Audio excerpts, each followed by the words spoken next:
unii că așa vor ei. Lăudați să fie numele Domnului. Am spus că vă voi vorbi de un om care pentru Domnul Iisus Hristos a fost omorât cu pietre. Ștefan. Uciderea lui Ștefan cu pietre. Om plin de Duhul Sfânt. Nu știu ce luptă ai tu pentru Dumnezeu. Lupta cu oamenii, cu necazurile, cu lipsurile, o avem toți. Dar trebuie să ai și o luptă pentru cuvântul lui Dumnezeu. Trebuie să fii și o mărturie pentru Dumnezeu. Să fii bajocorit pentru numele lui Dumnezeu. Să se întâmple ceva din pricina numele lui Dumnezeu. Dar dacă nu se întâmplă nimica și ți se întâmplă numai din lipsuri, că tu nu ai nimica, că tu duci lipsă și tu crezând că faci lucrurile acestea, crezi că Dumnezeu a uitat de tine. Nu este adevărat, frații mei. Dar vreau să vă spun ceva. Uciderea lui Ștefan cu pietre. De ce cauză omul acesta a fost ucis cu pietre? Este mai rău atunci când te bată cineva și te-o bătut degeaba, ca pocăit. Mai bine să mă bată pentru numele lui Dumnezeu decât să-mi iau bătaie degeaba. Lăudați să fie numele Domnului. Și ascultați cum vorbea acest Ștefan. Oameni tari la cerbice, netăiați împrejur cu inima și cu urechile, voi totdeauna vă împotriviți Duhului Sfânt. Cum au făcut părinții voștri, așa faceți și voi. Pe care din proroci nu i-au prigonit părinții voștri? Au omorât cei ce vesteau mai dinainte venirea celui neprihănit, pe care l-ați vândut acum și l-ați omorât. Omul acesta a venit să-L propovăduiască pe Iisus Hristos și a spus, voi totdeauna vă împotriviți Duhului Sfânt. Cum adică ne împotrivim? Bă, voi nu vreți să trăiți pocăința, lăudați să fie numele Domnului. Voi ați fost aliați cu părinții voștri atunci când l-au omorât pe cel preanalt, pe Iisus Hristos. Voi ați fost acolo așa și nici astăzi nu vreți să vă pocăiți? Voi care ați primit legea dată prin îngeri și n-ați păzit-o.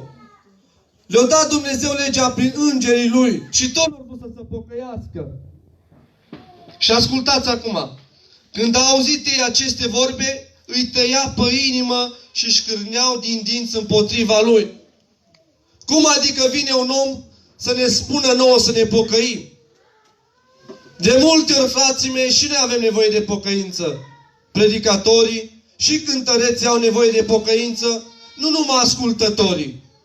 Și să nu cumva să vină careva să ne muste, să ne spună, ai grijă cum stai cu pocăința, ai grijă cum stai pe banca ta. Nu! Pentru că noi suntem prea pocăiți. Dumnezeu să ne ajute în această seară să fim pocăiți.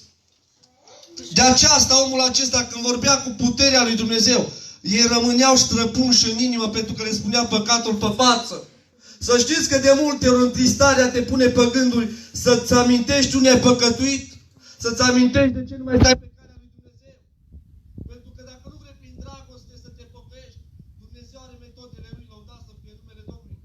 Tu nu te pocăiești când vine o boală peste tine, tu nu te pocăiești când treci prin necazuri, tu nu te pocăiești atunci când treci prin lipsuri, tu nu te pocăiești când... Dumnezeu găsește motive în această seară să te pocăiești. Lăudați să fie numele. Și ascultați. Dar Ștefan, plin de Duhul Sfânt, și-a pironit ochii spre cer. Atunci când oamenii au venit asupra lui să-l bată din pricina numelui lui Iisus Hristos, au spus că și-au ridicat ochii. Ridici ochii, privirea ta, atunci când vine problemele peste familia ta, că de multe ori că problemele aceștia nu vine din partea celui rău și nu vine din partea lui Dumnezeu. Dar vreau să spun ceva. Toate le știe Dumnezeu și sunt îngăduite de Dumnezeu. Lăudați să fie numele Lui. Amin. Și-a pironit ochii spre cer, a văzut slava lui Dumnezeu și pe Iisus, picioare la dreapta lui Dumnezeu. Vorbeau de rău. Au văzut cum s-a uitat în sus. Pe Iisus Hristos. Noi pe cine vedem atunci când ne bagi? Pe cine vedem noi atunci când oamenii vorbesc pe nedrept? La oameni să le răspundem cu aceeași monedă? Hristos de unde ne vine izbăvirea, lăsa să fie numele Domnului. Pentru că atunci când Dumnezeu spune că răzbunarea este a Lui și asculți de Dumnezeu, nu ți se va umple Lăudați să fie numele Domnului. Iată, văd cerurile deschise și pe Fiul omului stând în picioare. Când au început oamenii să-l omoare pe Ștefan cu pietre, el nu s-a mai uitat la oameni, nici nu-l mai simțit Dumnezeu. Dădeau cu pietre în el și și nu vedea pe nimeni altul decât pe Iisus Hristos, lăudat să fie Domnul. Și ascultați, a început atunci să râgnească și au astupat urechile și s-au năpustit toți într-un gând asupra lui. S-au unit oameni mare pe omul acesta lui Dumnezeu, pe Ștefan, într-un gând să-l omoare, să-l doboare, să-l... Dar lăudați să fie Domnul! Mai bine să te omoară oamenii decât să te omoare. Lăudați să fie numele Lui! L-au turât afară martori și au pus haine la picioarele unui tânăr numit Saul și au început să țupe cu pietre pe el, să-l omoare, să-l dezbrace. Din pricina numelui lui Dumnezeu. Lăudați să fie numele Domnului. Frații mei, copiii lui Dumnezeu trebuie să sufere, să moară pentru Hristos. Păi cum vrei să câștigi viața veșnică? Doar luptă. Doar acei care au cuvânt din partea lui Dumnezeu, care sunt ascultători, oamenii care se supun cuvântului lui Dumnezeu, aceia îl vor vedea pe Dumnezeu. Lăudați să fie numele. De aceea în această seară, frații mei, puneți întrebarea: dacă până astăzi n-ai fost bajocorit pentru numele lui Dumnezeu, înseamnă că nu ești pe calea Domnului. Dacă până astăzi n-ai luat pentru numele lui Dumnezeu, înseamnă că nu ești pe calea Domnului. Tu, ca om pocăit, trebuie să ai adevărul în tine. Ori de câte ori un frate minte și tu vezi că minte, dacă nu-l oprești, tu nu ești în adevărul lui Dumnezeu. Când ești în adevărul lui Dumnezeu, îl oprești și spui: oprește-te în numele lui Dumnezeu. Pentru că noi slujim unui Dumnezeu viu și adevărat. Știi ce spune cuvântul Domnului? Că adevărații copii al lui Dumnezeu, cum se vor ruga? Cum se vor închina ei? Știi cum? În duh și în adevăr. Ajută-ne, Doamne, la lucrul acesta în această seară. Să locuim în această casă, știi cum? Nu în minciună, nu în bârfe, nu în desfrânări. Știți în ce să trăim în această seară? În Duhul lui Dumnezeu și în adevăr. Amin. Și Dumnezeu să ne ajute la aceasta. Dacă vrei să fii un om al lui Dumnezeu bun și să începi să te ridici pe calea lui Dumnezeu, trebuie să intri pe calea îngustă, acolo unde nu-ți place. Acolo unde nu, inima ta nu te atrage, acolo trebuie să stai. Din ce cauză? Pentru că Dumnezeu într-o zi te va ridica, lăudat să fie numele Domnului. Dumnezeu, știi ce vrea, frații mei, în această seară? Nu unde ne place nouă și unde vrem noi să alegem. Unde vrea El. El este stăpân să aleagă. Lăudat să fie numele Domnului.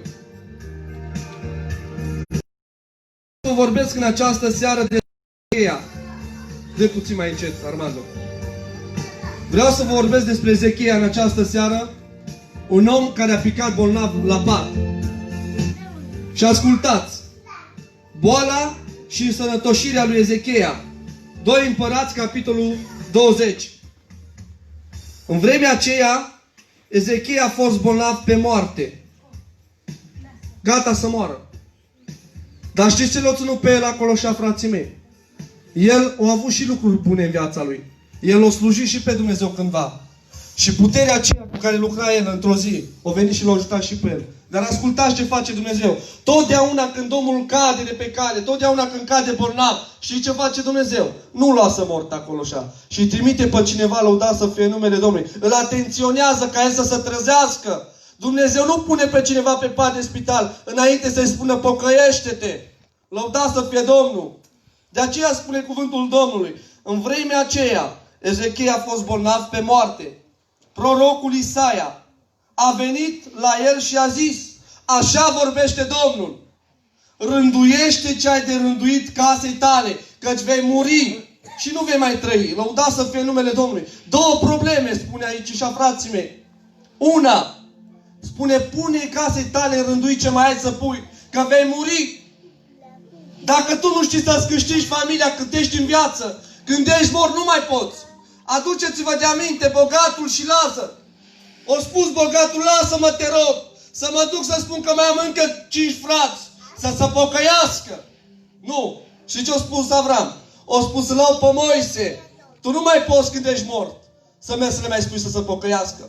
Lăudați să fie. Rânduiește ce ai de rânduit casei tale, că își vei muri.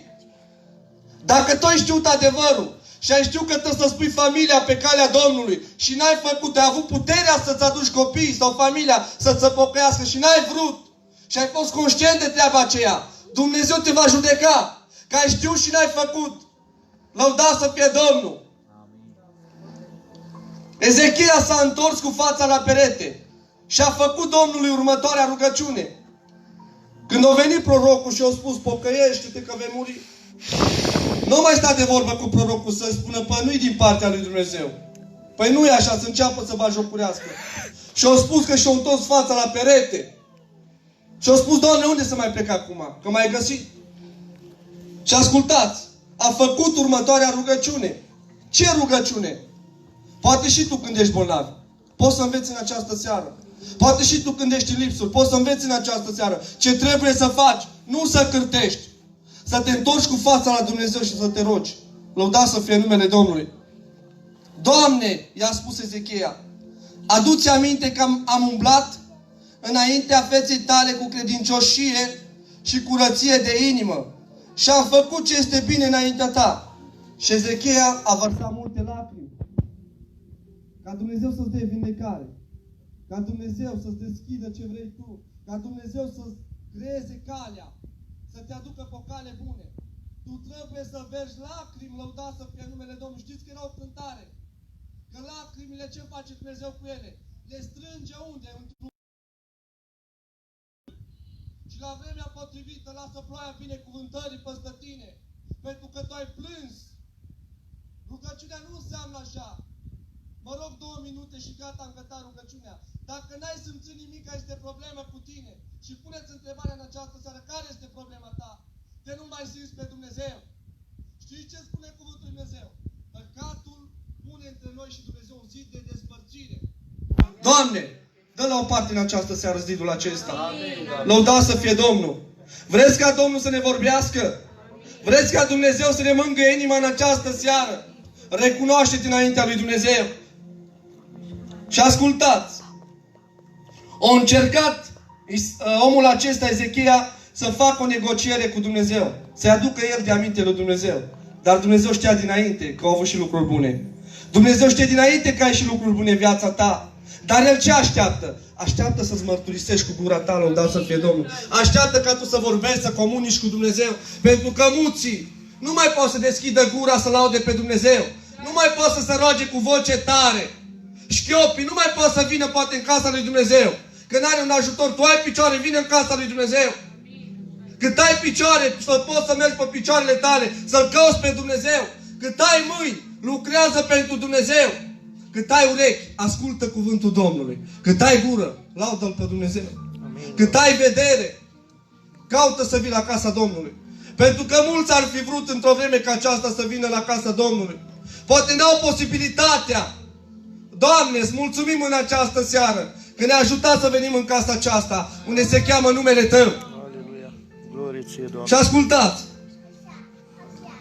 Isaia care ieșise, n-ajunsese încă în curtea din mijloc, când cuvântul Domnului a vorbit. Când s-a dus în curte la omul acesta, la Ezechia, până când s-a rugat omul acesta, Ezechia, când s-a dus Isaia să iese afară din curtea lui, nici bine n-a ieșit din curte. În mijlocul curții, ascultați ce se întâmplă. Nici n-ajunsese încă în curtea din mijloc, când cuvântul Domnului a vorbit astfel, a început să-i vorbească Dumnezeu.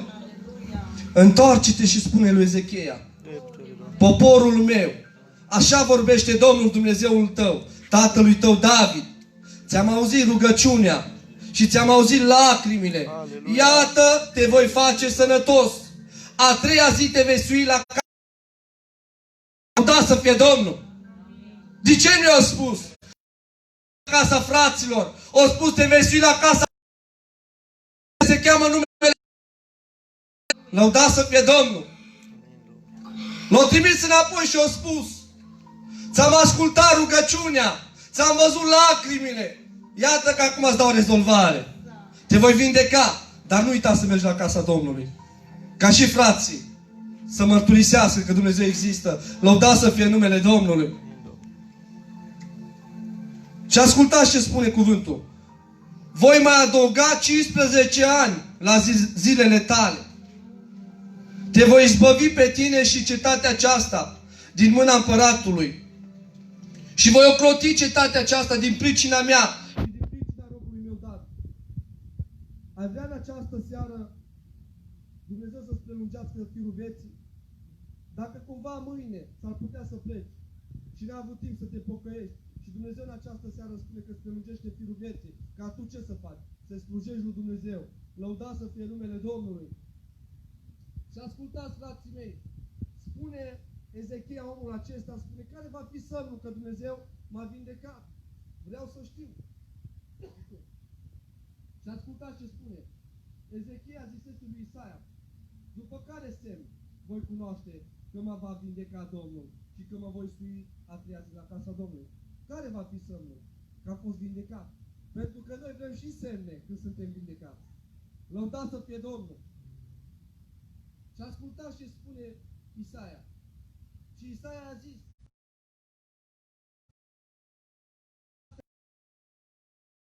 după care vei cunoaște cuvântul pe care l-a rostit.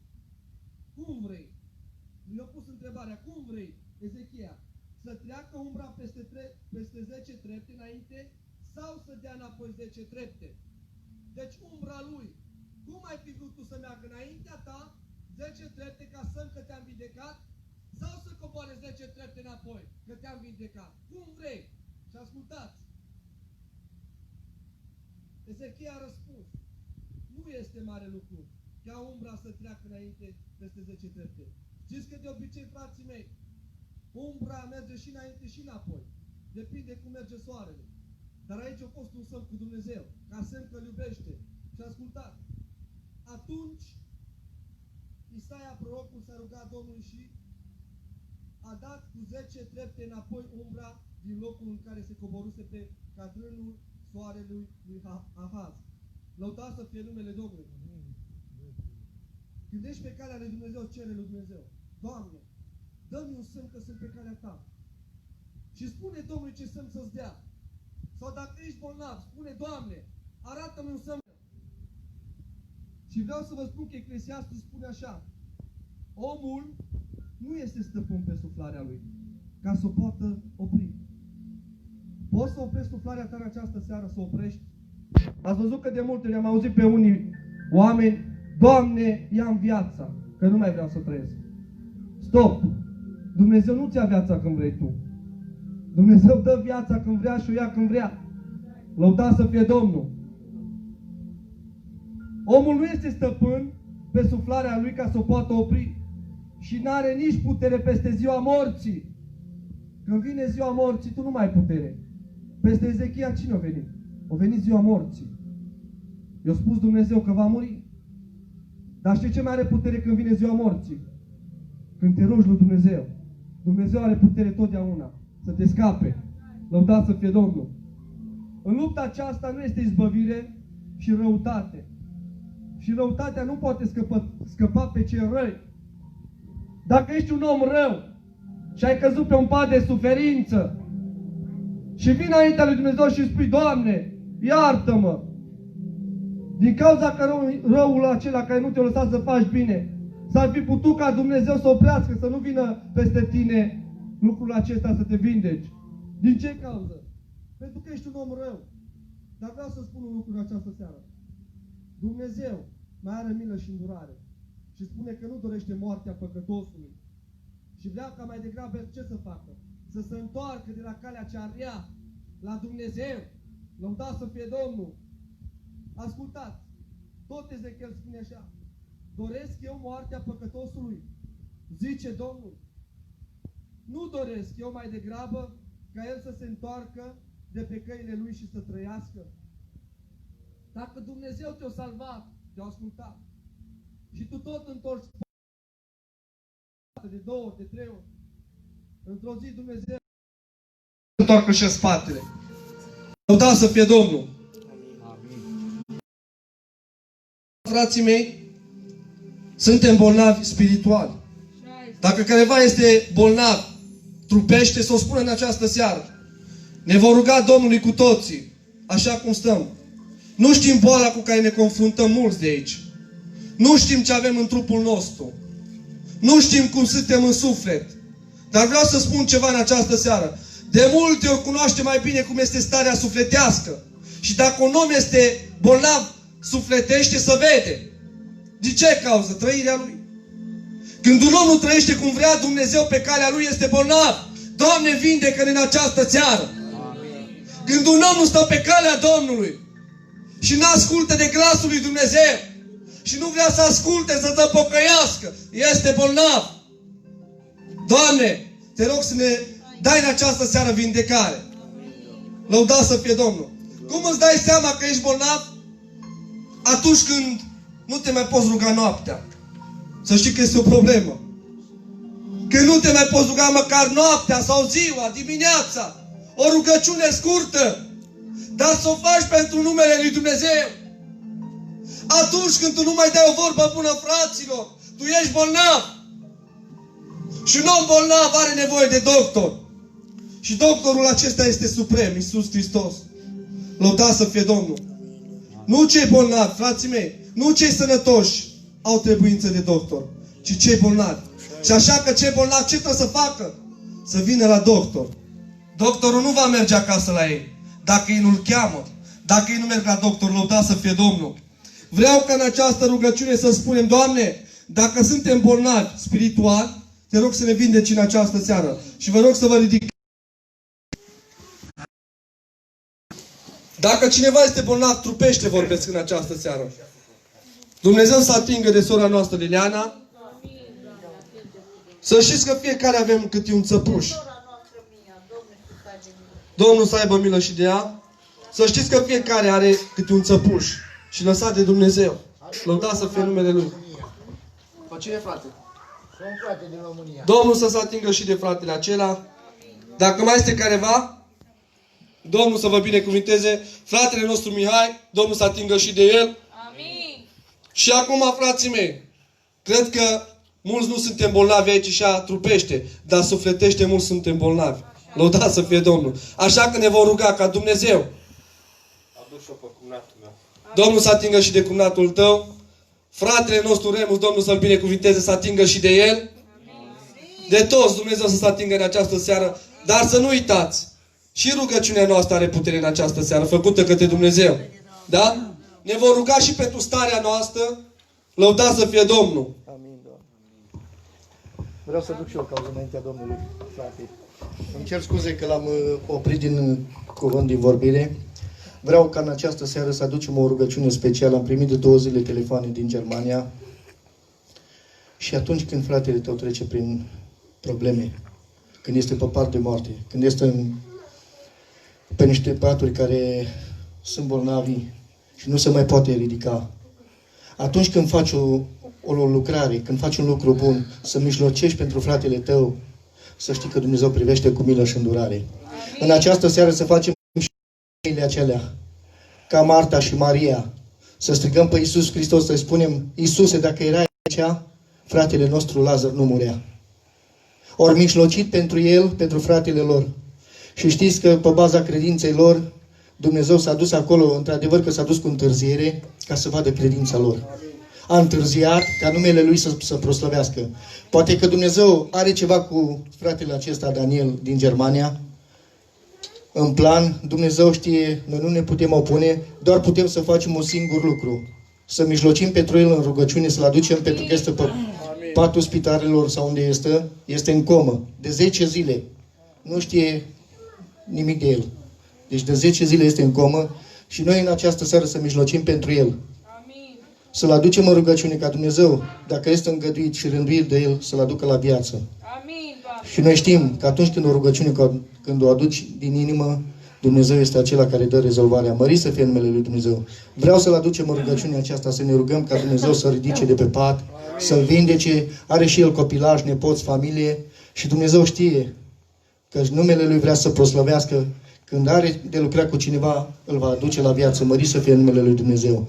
Și familia lui este într-o situație grea, cum trece în încercări și au nevoie de susținere în rugăciune. Și noi să ne rugăm în această seară ca Dumnezeu să-l aducă la viață, să-i dea viață și să-l vindece. Mărit să fie Domnul. Haideți în rugăciunea aceasta, printr-o ridicare de mână, care vrea să aducă familiile lor, dar noi aducem pe fratele Daniel în rugăciunea aceasta ca Dumnezeu să-l ridice de pe pat, să-l aducă la viață, să-l vindece. Amin.